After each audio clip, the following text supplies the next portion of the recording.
लोकसभा चुनाव 2024 के बीच supreme court से कांग्रेस को बड़ी राहत हाथ लगी है। इनकम टैक्स डिपार्टमेंट की तरफ से पेश हुए सॉलिसिटर जनरल तुषार मेहता ने कहा कि विभाग लोकसभा चुनावों के मद्देनजर 3500 करोड़ रुपए के टैक्स डिमांड नोटिस के लिए कांग्रेस के खिलाफ कोई एक्शन नहीं लेगा, क्योंकि विभाग की ऐसी कोई मंशा नहीं है कि चुनाव के दौरान किसी भी पार्टी के लिए परेशानी खड़ी की जाए। यानी लोकसभा चुनाव तक आईटी डिपार्टमेंट कांग्रेस पर कोई कार्रवाई नहीं करेगा।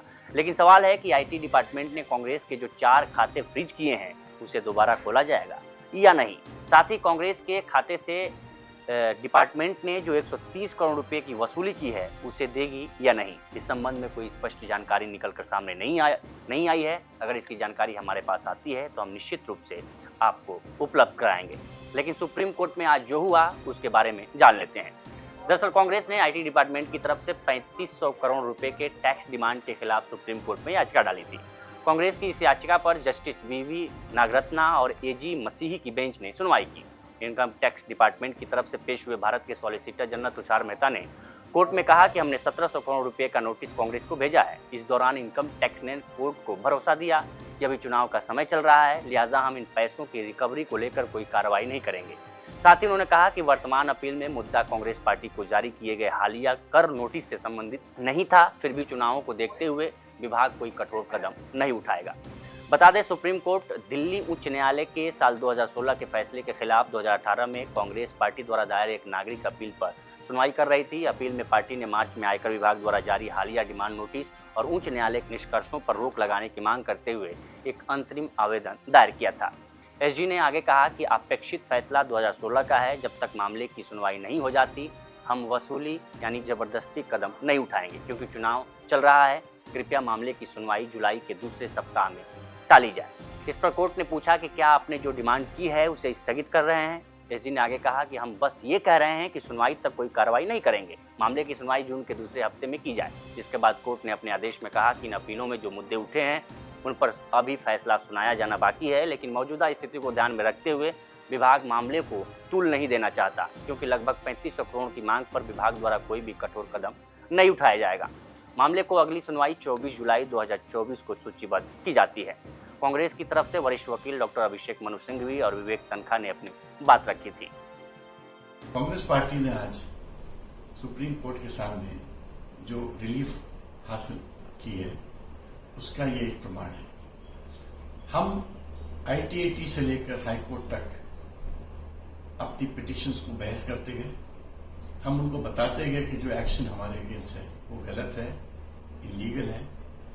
ये सच है कि हमारी बात ना आईटीएटी ने मानी ना हाई कोर्ट ने मानी, और हम सुप्रीम कोर्ट भी पहुंचे। और सुप्रीम कोर्ट में अभी कई पिटिशंस और फाइल होने वाली है जिसकी सुनवाई बाद में होगी। मगर एक पूरा देश में इससे माहौल बना, और कल जो टैक्स टेररिज्म को लेके जो रामलीला ग्राउंड में रैली हुई उससे भी लोगों को और पूरे विश्व को पता चला कि जो कांग्रेस पार्टी के साथ एक लेवल प्लेइंग फील्ड खत्म की जा रही है वो पॉलिटिकली डेमोक्रेसी के लिए ठीक नहीं है।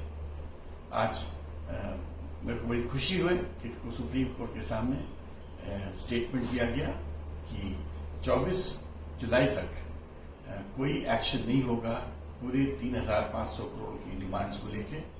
24 जुलाई को सुप्रीम कोर्ट इन पिटिशंस को और मे बी और जो पिटिशंस आएंगी उनको सुनेंगी, और उसके निराकरण के बाद भी जो कुछ भी करेक्ट होगा, लीगल होगा, सत्य होगा वो फॉलो किया जाएगा। Thank you. जय हिंद। इस बीच पीटीआई ने एक रिपोर्ट पेश की है जिसमें बताया गया है कि कांग्रेस को आईटी डिपार्टमेंट द्वारा कितने के टैक्स नोटिस भेजे गए हैं।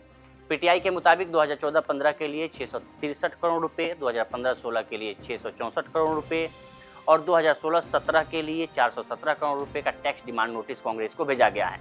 वहीं कांग्रेस से जुड़े सूत्रों का यह भी दावा है कि आईटी विभाग ने राजनीतिक दलों को मिलने वाली टैक्स डिबेट खत्म कर दी है और पूरे कलेक्शन के लिए पार्टी पर टैक्स लगा दिया है।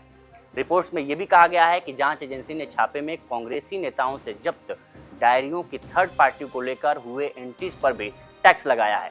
कांग्रेस को 29 मार्च को ही आयकर विभाग से पहला नोटिस मिला था जिसमें करीब 1823 करोड़ रुपए का भुगतान करने को कहा गया था। ये डिमांड नोटिस 2017-18 से 2020-21 के लिए था। इसमें जुर्माने के साथ ब्याज भी शामिल है।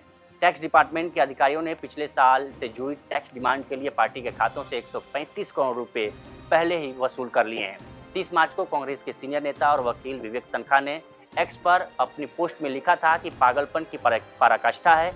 पिछले 3 दिनों में कांग्रेस पर 3,567.33 करोड़ रुपए के एस्ट्रोनॉमिकल फिगर से टैक्स की मांग हुई है। कांग्रेस मुक्त भारत के बीजेपी मिशन के लिए उनके निष्ठावान राजस्व विभाग के अधिकारियों को धन्यवाद। लेकिन ये याद रखें कि भारतीय मतदाताओं ने कभी भी निरंकुश आचरण का समर्थन नहीं किया है। विपक्षी दलों के बिना कोई भी लोकतंत्र संभव नहीं है। ये स्टोरी आपको कैसी लगी हमें कमेंट सेक्शन में जरूर बताएं। बाकी देश दुनिया की तमाम खबरों के लिए बने रहिए लोकमत हिंदी के साथ। नमस्कार।